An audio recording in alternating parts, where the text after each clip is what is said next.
देखिए, ये जो गवर्नमेंट एनडीए की गवर्नमेंट जिसको चंद्रबाबू नायडू, नीतीश कुमार, चिराग पासवान और जयंत चौधरी सपोर्ट कर रहे हैं, ये वक्फ बिल अनकॉन्स्टिट्यूशनल है। ये वक्फ बिल आर्टिकल 14, आर्टिकल 25, 26, 29 का ग्रेव वायलेशन है। ये वक्फ बिल नहीं है, बल्कि ये वक्फ बर्बाद बिल है ये। और अगर चंद्रबाबू नायडू, नीतीश कुमार, चिराग पासवान, जयंत चौधरी इसकी तायीद करेंगे तो वो अपने पॉलिटिकल रीजंस की वजह से या जो भी उनके है नैरो रीजन तायीद कर रहे हैं नरेंद्र मोदी सरकार की, ये बात साबित हो जाएगी कि वो मुसलमानों की मस्जिदों को, दरगाहों को, खानखाहों को, इवैक्यू वक्फ प्रॉपर्टीज को और लिमिटेशन एक्ट अप्लाई करेंगे तो एनक्रोचर्स को रिवॉर्ड करेगी। तो वो उसकी ये सपोर्ट कर रहे हैं। उनको ये देखना चाहिए कि ये सपोर्ट तो कर रहे हैं, मगर क्या आप 5 साल के बाद जब जाएंगे जनता के पास, क्या जवाब देंगे उनको? अब तो बिहार का चुनाव भी है। तो ये अनकॉन्स्टिट्यूशनल। एक बात समझिए, वक्फ बाय यूजर सरकार निकाल रही है। हिंदू धर्म में mud by user, temple by user allowed है, तो यहां पर क्यों अलाउ नहीं कर रहे आप? हिंदू एंडोमेंट बोर्ड में कोई नॉन हिंदू मेंबर नहीं बन सकता, तो यहां पर आप नॉन मुस्लिम को क्यों बना रहे हैं? तीसरी बात यह है कि एंडोमेंट का जो ट्राइब्यूनल है उसका डिसीजन के खिलाफ आप रिव्यू डालते हैं, यहां पर आप कह रहे हैं कि उसको अपील करेंगे।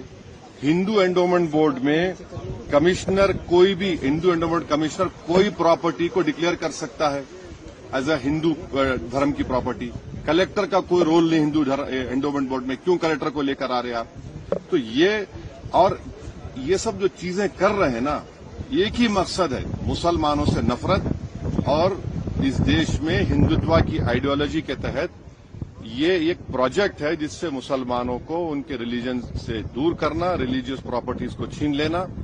हमारा डिमांड एक ही है कि जो चीजें हिंदू धर्म के लिए, एंडोमेंट बोर्ड के लिए सही है, यहां पर गलत कैसे हो रही है? वो जो सिख गुरुद्वारा प्रबंधक कमेटी में कोई नॉन सिख मेंबर नहीं बन सकता, तो यहां पर कैसा कोई नॉन मुस्लिम बनेगा?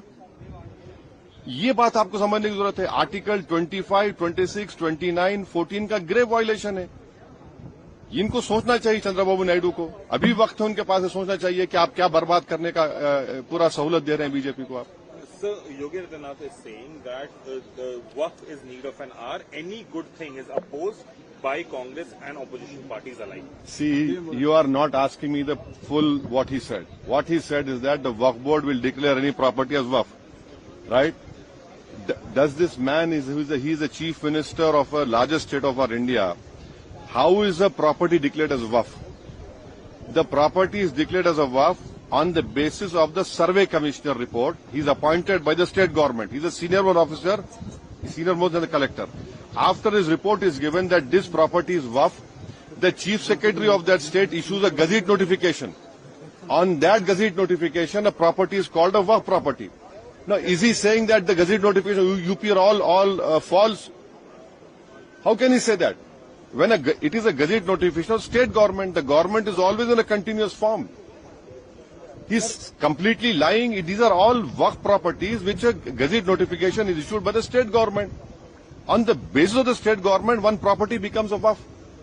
You want to destroy Muslim property, you want to create disputes of masjids and mandirs, you want to create more social disharmony, then do it. It will be your responsibility. Sir, Yogi वाला हिंदी भी sir, छोटा सा। अरे क्या सवाल तो पूछ लीजिए। योगी जी ने कहा, योगी आदित्यनाथ का है कि किसी भी सही चीज। देखिए, योगी आदित्यनाथ ने ये भी कहा, जो आप लोग डर के नहीं पूछ रहे हैं, वो ये है कि उन्होंने कहा कि कोई भी प्रॉपर्टी को वक्फ डिक्लेयर करता है वक्फ बोर्ड। झूठ बोल रहे हैं। वक्फ प्रॉपर्टी कैसे बनती है? एक सर्वे कमिश्नर जो स्टेट गवर्नमेंट में कलेक्टर से सीनियर होता है, वो सर्वे करता है, ऑब्जेक्शन कॉल फॉर करता है, उसके बाद रिपोर्ट देता है चीफ सेक्रेटरी को, और चीफ सेक्रेटरी उस बुनियाद पर एक गजट नोटिफिकेशन इशू करते हैं, और उस बुनियाद पर, गजट नोटिफिकेशन की बुनियाद पर वो प्रॉपर्टी वक्फ कहलाती है। अब आप ये कह रहे हैं कि कोई प्रॉपर्टी वक्फ डिक्लेयर करते? क्या उत्तर प्रदेश में जितने गजट नोटिफिकेशन है, चाहे सुन्नी वक्फ बोर्ड के हो, शिया वक्फ बोर्ड के हो, उनको मानना चाहिए ना। गवर्नमेंट तो आती जाती रहती है, गवर्नमेंट हमेशा कंटिन्यूस फॉर्म में रहती है, पार्टीज पावर में नहीं रहती हैं। तो योगी आदित्यनाथ ये झूठ बोल रहे हैं, और ये चाहते ये हैं कि मस्जिद के झगड़े शुरू हो जाए, वहां पर कोई जाकर पिटीशन डाल दे सरकार को कि भाई यहां पर मस्जिद नहीं थी। इस बिल में मैं फिर से कह रहा हूं, इसमें पावर जितने हैं कि कलेक्टर अगर इंक्वायरी ऑर्डर करेगा किसी वक्फ प्रॉपर्टी की, तो इंक्वायरी खत्म ही नहीं करेगा कलेक्टर। जब इंक्वायरी ऑर्डर करेगा तो वक्फ प्रॉपर्टी नहीं रहेगी। तो ये वक्फ की जायदादों को छीनने के लिए मोदी सरकार ये बिल को ला रही है। कोई वक्फ की प्रॉपर्टी का इसमें हिफाजत नहीं होगी, ना उसका रेवेन्यू में इजाफा होगा। आप 12 साल आप लिमिटेशन एक्ट अप्लाई कर रहे हैं। क्यों अप्लाई कर रहे हैं लिमिटेशन? हिंदू धर्म के ऊपर लिमिटेशन एक्ट अप्लाई नहीं होता। तो जो एनक्रोचर 12 साल से ओनर बन जाएगा, वो ओनर बन जाएगा ना। अब ये बताइए कौन सा काम कर रहे हैं आप कौन सा प्रॉपर्टी बचा रहे हैं? ये पार्लियामेंट सामने मस्जिद है, आप वक्फ बाय यूजर निकाल के कह रहे हैं कि डिस्प्यूट गवर्नमेंट होगा, डिस्प्यूट होगा, ये गवर्नमेंट प्रॉपर्टी होगी। दिल्ली एलडीओ कहती है ये मस्जिद जो है हमारी है। कल कलेक्टर को आप पावर्स दे रहे हैं, गवर्नमेंट के ऑर्डर पे बोलेगा ये मस्जिद गवर्नमेंट प्रॉपर्टी, मस्जिद बंद हो जाएगी। फिर ये हम एग्जाम्पल दे रहे हैं आपको। अब इसका गवर्नमेंट कैसा इसका रद्द करेगी? और फिर इनके जो चमचे हैं दुम छल्ले, एक अजमेर दरगाह के वो कौन है, वो दीवान का बेटा है। देखिए ख्वाजा एक्ट के तहत वो दीवान गवर्नमेंट का एम्प्लॉय है, नौकर है वो गवर्नमेंट का। और आप लोग लिखते नहीं है, बोलते नहीं, उसको हर साल एक कोर्ट का हाई कोर्ट जजमेंट से उसको साल में 1.5 करोड़ रुपए मिलते हैं। वो बताए, वो दीवान का बेटा कि भैया दीवान बताए कि कितना उन्होंने मुस्लिम महिलाओं के लिए, मुस्लिम बेवा महिलाओं के लिए, मुस्लिम यतीम बच्चों के लिए उन्होंने कौन सा मदद की। और उसका तो कोई वक्फ भी नहीं है। उनका कौन सा वक्फ है बताइए? उनका तो वक्फ ही नहीं है। अच्छा, आपके किरण रिजिजू हैं, वो बुद्धिस्ट हैं, क्या वो बिहार के एंडोमेंट बोर्ड मेंबर बन सकते? नहीं बन सकते। वो बोध गया बन सकते, जबकि कॉन्स्टिट्यूशन में आर्टिकल 25 में बुद्धिस्ट का डेफिनेशन भी हिंदू में आता है। मगर बिहार के एंडोमेंट बोर्ड में लिखा सिर्फ हिंदू, सिख भी नहीं बन सकता। सिख भी हिंदू होता है लीगली, और बुद्धिस्ट भी होता है, वो अपने मेंबर नहीं बन सकते। तो अब यहां पर लाके आप नॉन मुस्लिम को ला रहे हैं। क्यों ला रहे हैं? ताकि नॉन मुस्लिम ज्यादा हो जाए स्टेट वक्फ बोर्ड में। उसके बाद आप वक्फ बाय यूजर के निकाल रहे हैं कंडीशन के साथ, तो आप पूरा कब्जा कर लेंगे आप। ये हमारा जेन्युइन कंसर्न है। ये कोई वक्फ को बचाने के लिए, वक्फ को इंप्रूवमेंट करने नहीं लाया जा रहा है। मुसलमानों से मस्जिदों को छीनने के लिए, दरगाहों को छीनने के लिए कानून ला रहे हैं। असद साहब, लेकिन पाल साहब का लेकिन पाल जी का कहना है कि इसमें कलेक्टर को पावर है ही नहीं। कौन कह रहे हैं? पाल साहब जो है, अगर उनके आंख पे पर्दा पड़ गया तो नहीं मालूम। कलेक्टर एंड सीनियर ऑफिसर, क्या मतलब उसका? सीनियर ऑफिसर को अपॉइंट कौन करता है? मैं करता हूं। देखिए भारत में संविधान में theory of separation of powers है। कलेक्टर एंड सीनियर ऑफिसर जो होता है is appointed by the executive. क्या कोई भी अपने केस में जज बन सकता है? बताइए आप। नहीं बन सकता है ना।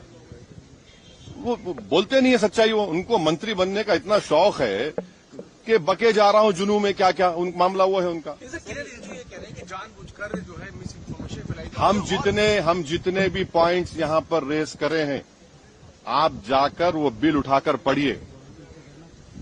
हम कोई सिर्फ एक वहम फैलाने के लिए, डर फैलाने के नहीं, पर सच्चाई वो आपको बता रहे हैं। भाई आप बताइए कि वक्फ बाय यूजर को आप ये कह रहे हैं कि आप एक सेक्शन में कह रहे हैं कि जो ये प्रोस्पेक्टिव होगा, रेट्रोस्पेक्टिव होगा।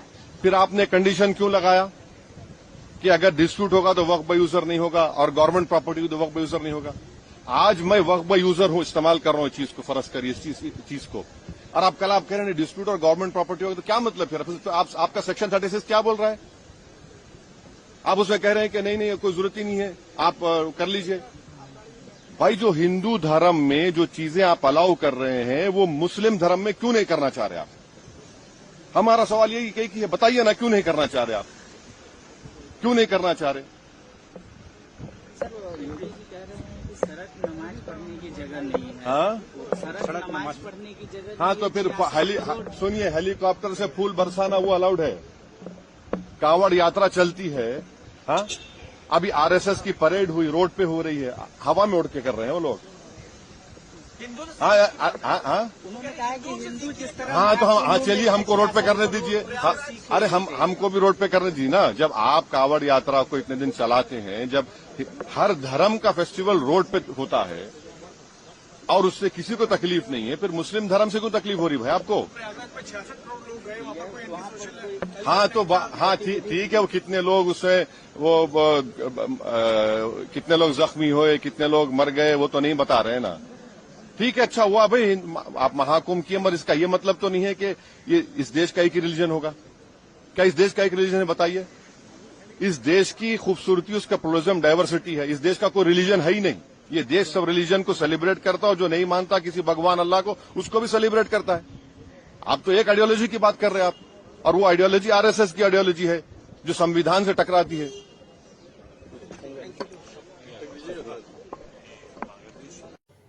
वक़्फ़ बिल पास होने के बाद असदुद्दीन ओवैसी ने जो कहा है वो दिल को रुला देने वाली बात है कि हमारे देश में मुसलमान जिसको वोट देते हैं वो उनके सपोर्ट में खड़ा नहीं है, बिल्कुल भी खड़ा नहीं है। जैसे नीतीश कुमार को देख लो, जितने भी 4-5 राज्यों के मुख्यमंत्री हैं उनको देख लो, आपने उनको वोट दिया, उनको जिताया, लेकिन आपके हक के लिए जो आदमी खड़ा है वो ओवैसी साहब है। आपके लिए वो नहीं खड़ा है जिसको आपने वोट दिया है, जिसको आपने वोट नहीं दिया है वो आपके लिए खड़ा है। मुसलमानों की हित की बात अगर कोई करता है तो वो असदुद्दीन ओवैसी साहब ही है जो मुसलमान की हित की बात करते हैं। आपके लिए जो कोर्ट में लड़ रहा है वो ओवैसी साहब ही है जो आपके लिए कोर्ट में लड़ रहा है। मैं आपको बता दूं, मुसलमानों, वोट देना है तो असदुद्दीन ओवैसी साहब को ही वोट दो, नहीं तो याद रखो जो नेता को आपने चुना है ना वो नेता वो आपके लिए खड़ा नहीं होगा। पहले देख लिए कब क्या कह रहा था ये लोग कि हम इसके खिलाफ में खड़े हैं, लेकिन आज उसी को समर्थन दे चुका है वो। क्यों? क्योंकि मुसलमानों से नफरत हर आदमी को है। कोई भी आदमी ऐसा है ही नहीं जिसको मुसलमान से नफरत नहीं है। आपके लिए अगर कोई खड़ा होगा तो ओवैसी साहब ही खड़ा होगा। अपने ही पीछे गद्दार छिपे हैं, इसीलिए हम लोग हार जाते हैं। हम लोग उसको मजबूत नहीं कर रहे जो हमारे लिए खड़ा हो रहा है, उनको वोट नहीं दे रहे जो हमारे लिए खड़ा है। लेकिन मैं बता दूं आपको, अगर आप लोगों ने अभी तक नहीं सुधरे आप लोग, तो मैं आपको बता दूं आने वाला कल में हिंदुस्तान के सरजमी पर मुसलमानों की कोई अहमियत नहीं होगी, कोई रोने वाला नहीं होगा। मुसलमान मारे जाएंगे और मुसलमान के पीछे खड़े रहने वाला कोई भी नहीं होगा। कारण क्या है कि हम लोग एक प्लेटफॉर्म पर खड़े नहीं हो पा रहे हैं, एक तरफा वोट नहीं हो पा रहा है। हम लोग का कोई नेता नहीं है, कोई अफसर नहीं है, कोई भी आदमी आकर मारकर चला जाता है। इसीलिए मैं अपने मुसलमान भाइयों से अपील करता हूं कि अपनी ताकत बढ़ाइए, अपने बच्चों को पढ़ाइए और ताकत इतनी बनाइए कि कोई आपके सामने बोलने की हिम्मत ना कर सके। पुराने जमाने में जितने भी बादशाह गुजरे सब मुसलमान गुजरे। आज मुसलमान की ये हालत क्यों हो गई?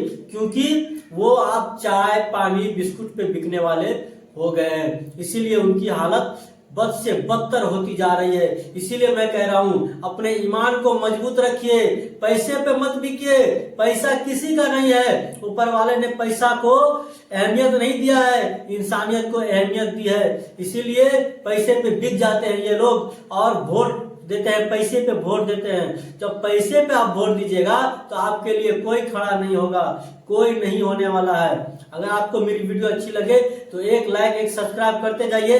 आप आवाज उठाइए चाहे नहीं उठाइए, लेकिन मैं ये वीडियो के माध्यम से ये आवाज उठाना चाहता हूं कि ये बिल रद्द होना चाहिए।